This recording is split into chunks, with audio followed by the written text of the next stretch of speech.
Part 5 प्रायश्चित। कबरी बिल्ली घर भर में किसी से प्रेम करती थी तो रामू की बहू से, और रामू की बहू किसी से घृणा करती थी तो कबरी बिल्ली से। बहू के आते ही सास ने माला ले ली, अपने आप को पूजा पाठ में लगाया और भंडार घर की चाबी बहू की करदनी में लटकने लगी।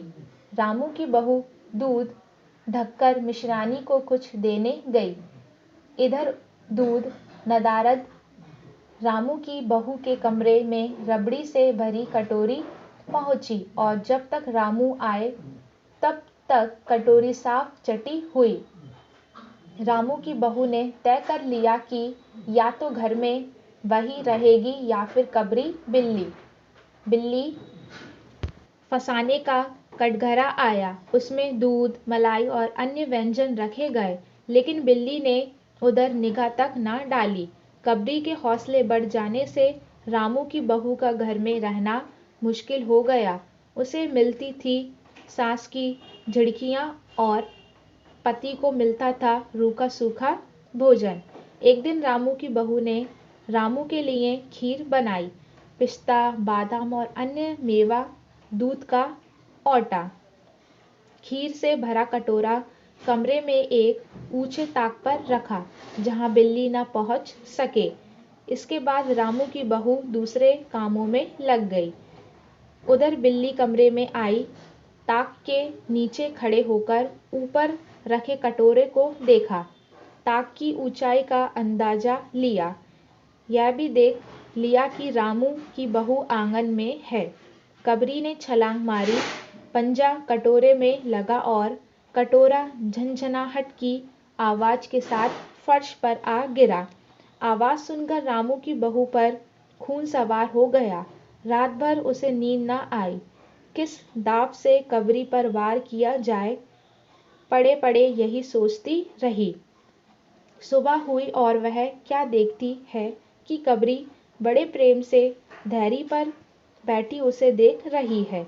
रामू की बहू ने कुछ सोचा, मुस्कुराती हुई उठी, फिर एक कटोरा दूध कमरे के दरवाजे की धैर्य पर रखकर चली गई। हाथ में डंडा लेकर वह लौटी तो देखती है कि कबरी दूध पर जुटी हुई है। मौका हाथ आ गया। सारा बल लगाकर उसने डंडा बिल्ली पर पटक दिया। कबरी ना हिली ना डुली, ना चीखी ना चिल्लाई, बस एकदम उलट गई। आवाज सुनकर मेहरी झाड़ू छोड़कर भाग आई। मिश्रानी रसोई घर से बाहर निकल आई। सास पूजा छोड़कर आ गई। रामू की बहू सिर झुकाए बातें सुन रही है। मेहरी: अरे राम, बिल्ली तो मर गई। माँ जी, बिल्ली की हत्या हो गई। बहू से: यह तो बुरा हुआ। मिश्रानी: माँ जी, बिल्ली की हत्या और आदमी की हत्या बराबर है। हम तो तब तक रसोई नहीं बनाएंगे जब तक बहू के सिर पर हत्या है। मेहरी: हाँ, फिर क्या हो? कहो तो पंडित जी को बुला। सास की जान में जान आई, बोली: अरे हाँ, जल्दी दौड़कर पंडित जी को बुला ला। बिल्ली की हत्या की खबर आग की तरह पड़ोस में फैल गई। पंडित परमसुख को जब यह खबर मिली, उस समय वह पूजा कर रहे थे। खबर पाते ही पंडिताइन से मुस्कुराकर बोले: देखो, आज भोजन ना बनाना। रामू की बहू ने बिल्ली मार डाली है, प्रायश्चित होगा। आज पकवानों पर हाथ लगेगा। पंडित परमसुख थे छोटे से आदमी, लंबाई 4 फुट 10 इंच और तोंद का घेरा 58 इंच, गोल मटोल चेहरा, बड़ी बड़ी मूछें, गोरा रंग और कमर तक पहुंचती हुई चोटी। जब पंडित जी रामू के यहाँ पहुंचे, सभी इन्हीं की प्रतीक्षा कर रहे थे। किस्नू की माँ ने पूछा: पंडित जी, बिल्ली की हत्या करने से कौन सा नरक मिलता है? पंडित परमसुख: नरक का पता तब लगेगा जब बिल्ली की हत्या का मुहूर्त मालूम हो। यही कोई 7 बजे सुबह का समय था, मिश्रानी ने कहा। पंडित परमसुख ने पोथी के पन्ने उल्टे। अक्षरों पर उंगलियां चलाईं, माथे पर हाथ लगाया और फिर कुछ सोचा। चेहरे पर चिंता के भाव आए, नाक सिकुड़ी और स्वर गंभीर हो गया। हरे कृष्ण, बड़ा बुरा हुआ। सुबह सुबह ब्रह्म मुहूर्त में हत्या, घोर नरक का विधान है। यह तो बहुत बुरा हुआ। रामू की माँ रामू की माँ की आंखों में आंसू आ गए। तो फिर पंडित जी अब क्या होगा, आप ही बताइए। पंडित परमसुख मुस्कुराए। रामू की माँ, चिंता की कौन सी बात है। हम पुरोहित फिर कौन दिन के लिए हैं। शास्त्रों में प्रायश्चित का विधान है, सो प्रायश्चित से सब कुछ ठीक हो जाएगा। रामू की माँ, पंडित जी अब आगे बतलाओ, क्या किया जाए। किया क्या जाए, यही कि एक सोने की बिल्ली बनवाकर बहू से दान करवा दी जाए। जब तक बिल्ली ना दे दी जाएगी, जब तक तो घर अपवित्र रहेगा। बिल्ली दान देने के बाद 21 दिन का पाठ हो जाए। पंडित जी बोले। रामू की माँ, शास्त्रों में तो लिखा है कि बिल्ली के वजन भर सोने की बिल्ली बनवाई जाए, लेकिन अब कलयुग है, श्रद्धा नहीं रही। सो रामू की माँ, बिल्ली के तोल भर की बिल्ली तो क्या बनेगी। हाँ, कम से कम 21 तोले की बिल्ली बनवा के दान करवा दो। फिर मोल भाव शुरू हुआ। मामला 11 तोले की बिल्ली पर तय हो गया। इसके बाद पूजा पाठ की बात आई।